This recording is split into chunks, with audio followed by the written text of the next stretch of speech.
Welcome to English Stories Journey. Listen, relax, and grow your English with every story. Long ago in Paris, there was an opera house filled with music, beauty, and light.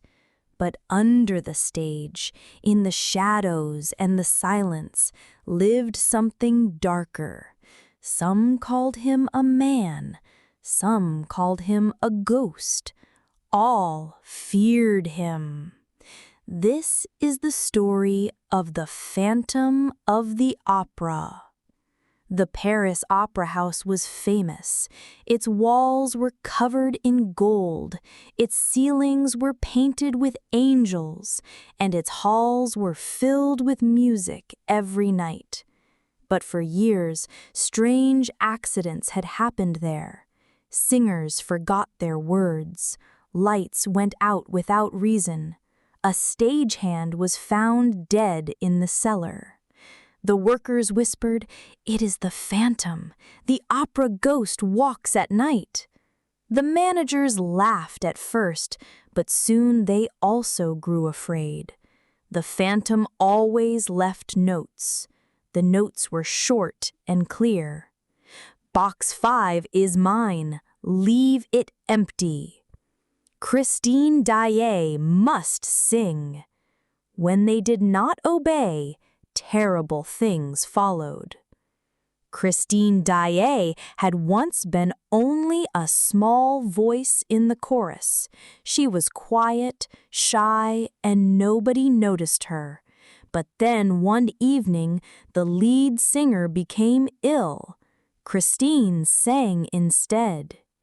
Her voice was soft, pure, and full of feeling. The audience was silent at first. Then they rose to their feet. They shouted her name, "Christine! Christine!" From that night, she became the star of the opera. But Christine was afraid because she knew the truth. She had not learned to sing alone. For many nights, a voice had spoken to her in her dressing room. It was a deep, gentle voice. "I am your angel of music," the voice had said. "I will teach you to sing." Christine had believed him.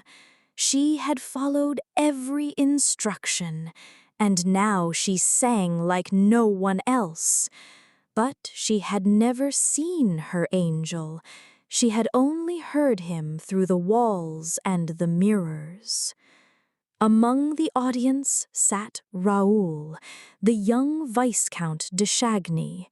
He had known Christine when they were children by the sea. He had loved her even then.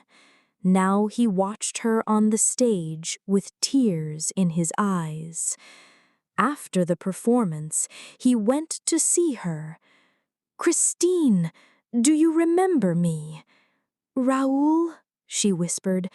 "Yes, I remember." They spoke for hours. Their old friendship returned, but it quickly grew into love.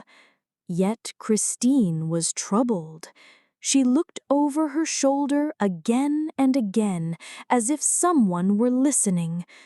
"Raoul," she said, "I cannot tell you everything. There is someone who watches me." One night, Christine disappeared after a performance. Raoul waited for her, but she never came out. The workers said they had seen her walk into her dressing room and then vanish. What had happened was this.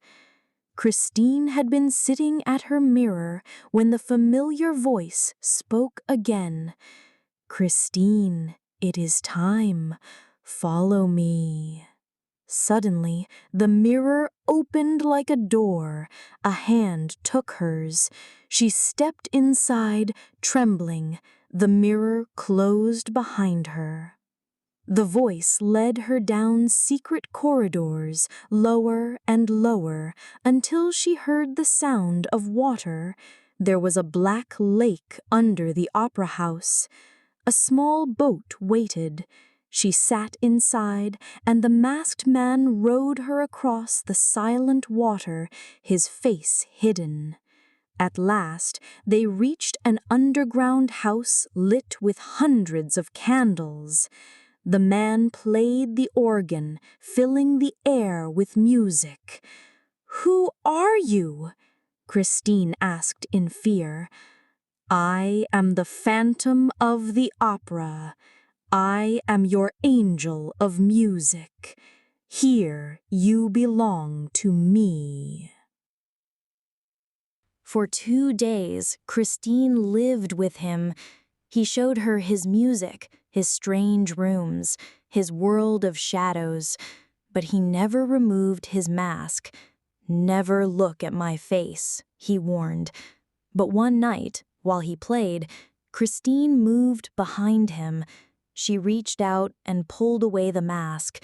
She cried out in horror. His face was deformed, twisted, like a skull without flesh. His eyes burned with pain and rage.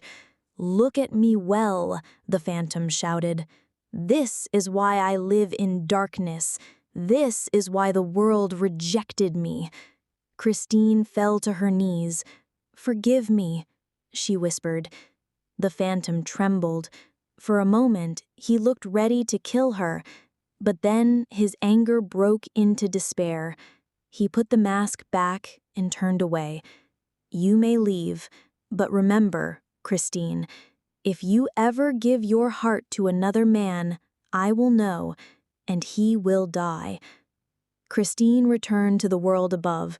She sang again, smiled again, but her eyes were full of fear. Raoul begged her to explain. Finally, she told him the truth. "There is a man. He lives beneath the opera.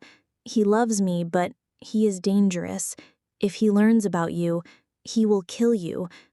"Then we must leave," Raoul said. "Come away with me, tonight." "No," Christine whispered. "He is watching. He is always watching." Still, they promised to escape soon. The night of the great performance arrived. The theater was full. Christine sang with more beauty than ever before. But above the stage, a great chandelier hung heavy. The phantom had warned the managers. Box 5 must be empty. Christine must sing. But they had grown tired of his notes. They ignored them. Halfway through the performance, the chandelier crashed down. It fell into the audience with a roar of fire and glass. People screamed. The theater was chaos. In the confusion, the phantom appeared. He seized Christine and carried her down into the tunnels again. Raoul ran after them. With the help of a worker, he found the secret passages. The tunnels twisted like a labyrinth, full of traps and darkness. At last, he reached the underground lake. Christine was there, pale and silent. The phantom stood beside her, his mask gleaming. "Christine must choose," the phantom said coldly. "If she stays with me, you live. If she goes with you, you die." Raoul reached out his hand. Christine's heart broke. She looked at the phantom, then at Raoul. She stepped forward, and instead of choosing words, she kissed the phantom's cheek.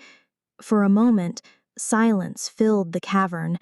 The phantom froze. No one had ever touched him with kindness. His body shook. Tears fell beneath the mask. "Go," he whispered. "Take her. Leave me."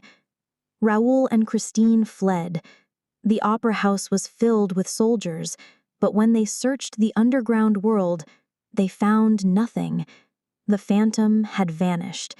Only a mask lay beside the underground organ, waiting in the silence. Christine and Raoul left Paris. They tried to forget. But sometimes, when Christine sang in a quiet room, she felt a presence, a shadow in the corner, a whisper behind the mirror, and once, late at night, she found a single rose on her pillow. A black ribbon was tied around it. The phantom was gone, but not completely. He lived in the darkness, in the music, in her memory. Do you think the phantom was a monster or a man who only wanted love? Write your thoughts in the comments. Thank you for listening. Like and subscribe for more English stories.